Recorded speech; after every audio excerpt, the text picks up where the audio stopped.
Yo, what's up, Lin Squad? Kembali lagi di channel Rudy Wepa. Di video Draw Story kali ini, aku akan bercerita tentang jenis-jenis creepypasta paling menyeramkan yang ada di internet. Tapi sebelum aku mulai ceritanya, buat kalian yang belum subscribe di channel ini, kalian bisa langsung tekan tombol subscribe-nya sekarang juga nih, supaya kalian selalu mendapatkan notifikasi setiap kali aku mengupload video-video baru. Nah, kalau udah, kita bisa mulai ceritanya. Creepypasta pertama yang akan saya bahas tidak lain adalah Slenderman, yang mana Slenderman ini adalah karakter creepypasta paling terkenal di internet. Slenderman adalah sosok creepypasta yang sering digambarkan sebagai seorang pria kurus dengan tubuh yang sangat tinggi.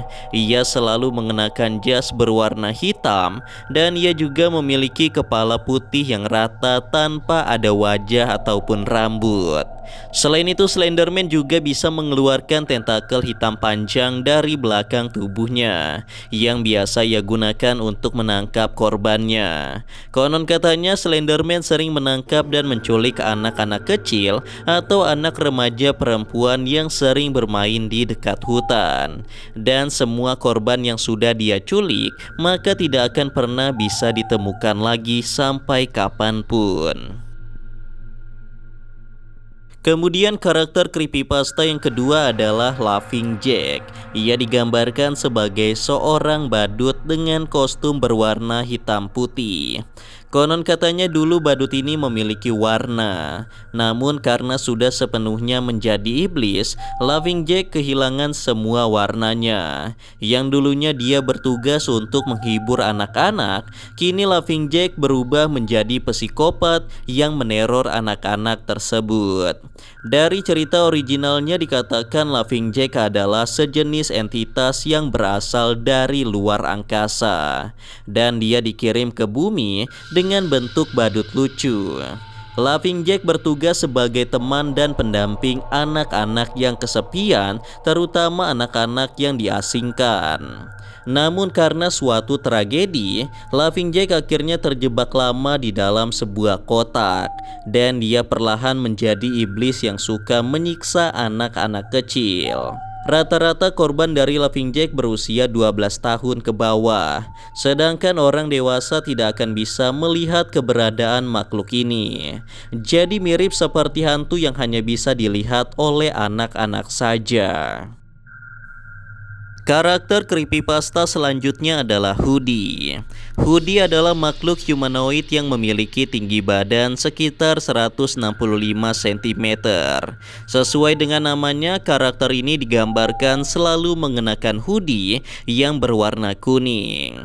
Wajahnya terlihat seperti mengenakan topeng berwarna hitam dengan mata dan mulut yang berwarna merah.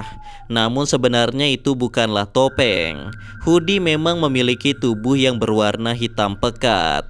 Selain itu, Hoodie juga sering digambarkan memiliki dua tentakel hitam seperti milik Slenderman. Hoodie memang memiliki banyak kesamaan dengan Slenderman karena kekuatannya berasal dari Slenderman yang merupakan ayah angkatnya. Dulunya Hoodie hanyalah seorang anak remaja biasa yang mengidolakan sosok Slenderman, dan kemudian dia melakukan ritual pemanggilan Slenderman di tengah hutan hingga akhirnya dia diangkat sebagai anak dan mewarisi kekuatan dari Slenderman.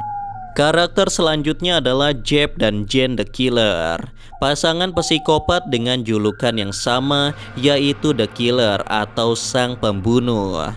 Jeb the Killer adalah seorang psikopat atau pembunuh yang sering digambarkan sebagai seorang remaja laki-laki yang berambut panjang dengan kelopak mata yang menghitam. Ia juga memiliki mulut yang sangat lebar seperti dirobek menggunakan pisau, dan salah satu ciri khasnya adalah dia tidak pernah berhenti tersenyum ataupun tertawa dalam kondisi apapun, termasuk ketika sedang menghabisi para korbannya. Oleh karena itulah dia sering disebut sebagai pembunuh yang berwajah riang atau bahagia. Sedangkan untuk Jen sendiri, sebenarnya dia adalah korban dari Jeb the Killer. Dia memiliki niatan balas dendam kepada Jeb karena telah membunuh seluruh keluarganya. Namun pada akhirnya mereka menjadi pasangan psikopat yang sangat berbahaya. Karakter creepypasta selanjutnya adalah Anlusen Mia atau lebih dikenal dengan nama The Nurse Anne. Sesuai namanya, dia adalah seorang perawat bernama Anne. Namun karena tubuhnya dijadikan bahan eksperimen oleh seorang dokter, jadi pada akhirnya Nurse Anne berubah menjadi mayat hidup atau zombie. Dikatakan seperti itu karena dia tidak bisa mati walaupun sudah dibunuh berkali-kali.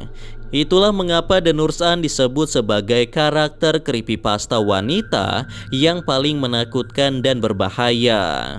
Karena walaupun kepalanya sudah dipenggal, dia tetap tidak bisa mati.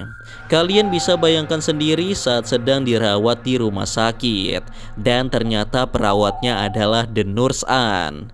Bukannya sembuh, kalian akan semakin sakit karena disuntik dengan berbagai cairan berbahaya. Dan yang lebih parahnya lagi, tubuh kalian akan dimutilasi oleh The Nurse Anne. Lalu potongan tubuh kalian akan dia gunakan untuk mengganti bagian tubuhnya yang rusak. Karakter creepypasta selanjutnya bernama Candyman. Candyman adalah salah satu serial killer dari Amerika yang kemudian dimasukkan ke dalam cerita creepypasta dan urban legend karena kejadiannya sudah sangat lama sekali. Nama asli dari Candyman ini adalah Dean Arnold Corll. Dean lahir pada tanggal 24 Desember tahun 1939, tepatnya di Fort Wayne, Indiana, Amerika Serikat. Diberi julukan sebagai Candyman karena pria ini memiliki pabrik permen terbesar di kota tersebut. Dan dia juga dikenal sebagai pria yang baik karena sering membagikan permen kepada anak kecil.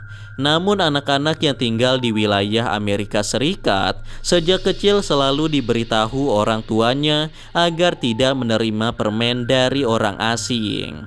Hal itu bukanlah tanpa alasan, karena pada tahun 90-an sedang ramai sekali pembahasan mengenai urban legend Candyman atau manusia permen yang sudah saya jelaskan tadi profilnya. Yang mana Candyman ini sering memberikan permen kepada anak-anak, namun kemudian dia akan menculik anak tersebut. Jadi permen tersebut hanya untuk memancing anak-anak datang kepadanya.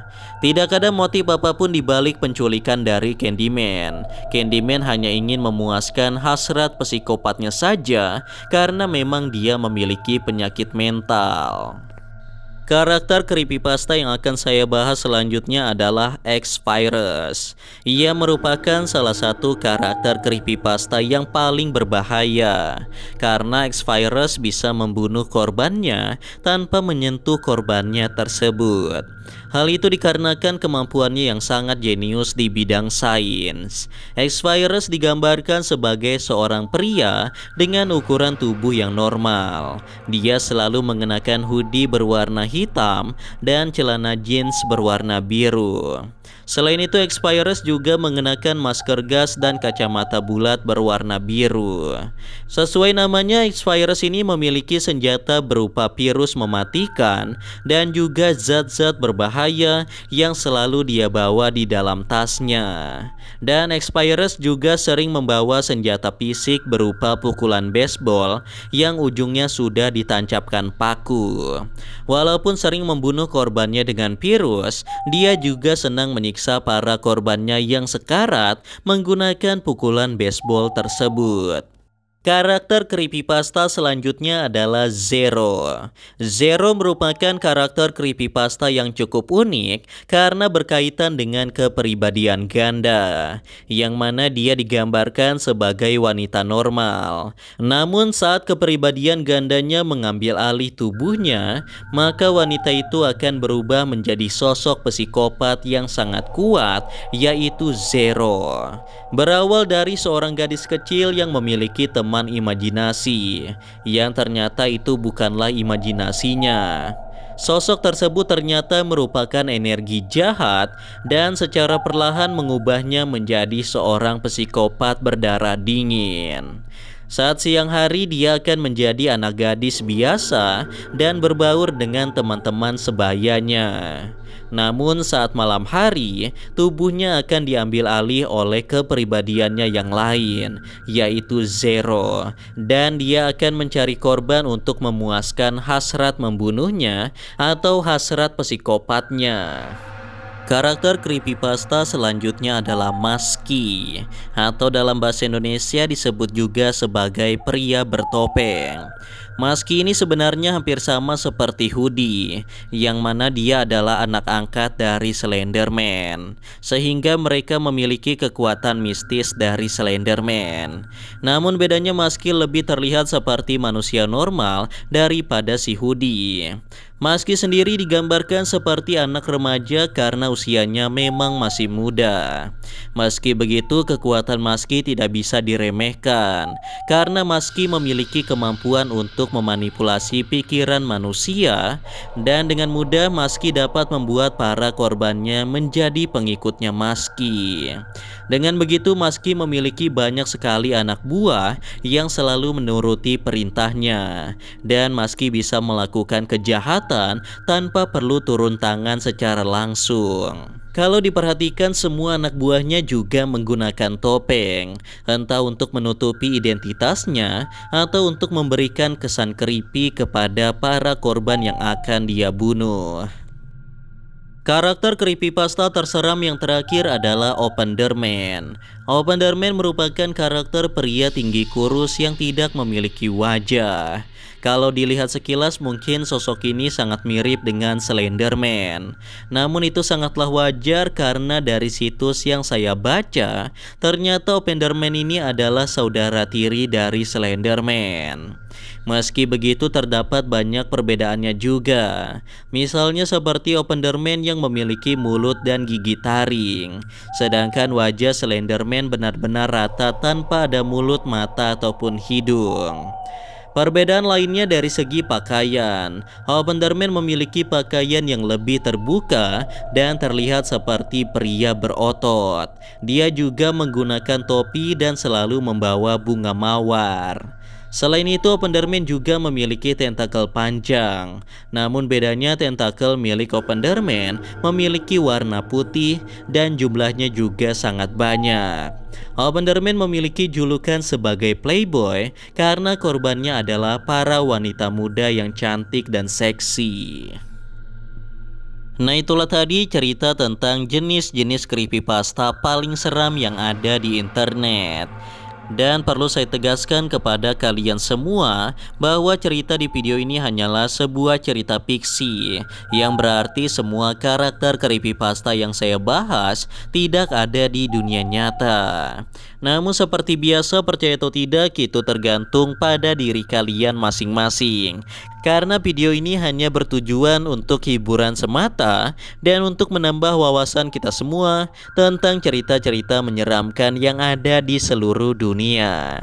Anyway guys, kurasa itu saja untuk video Draw Story kali ini. Semoga kalian suka dan juga terhibur. Dan seperti biasa, jangan lupa untuk like dan subscribe untuk terus support channel ini. Kalau kalian ingin request untuk cerita Draw Story selanjutnya, kalian bisa aja tulis di kolom komentar. And yeah, thanks for watching guys. Till next time, stay cool. Bye bye.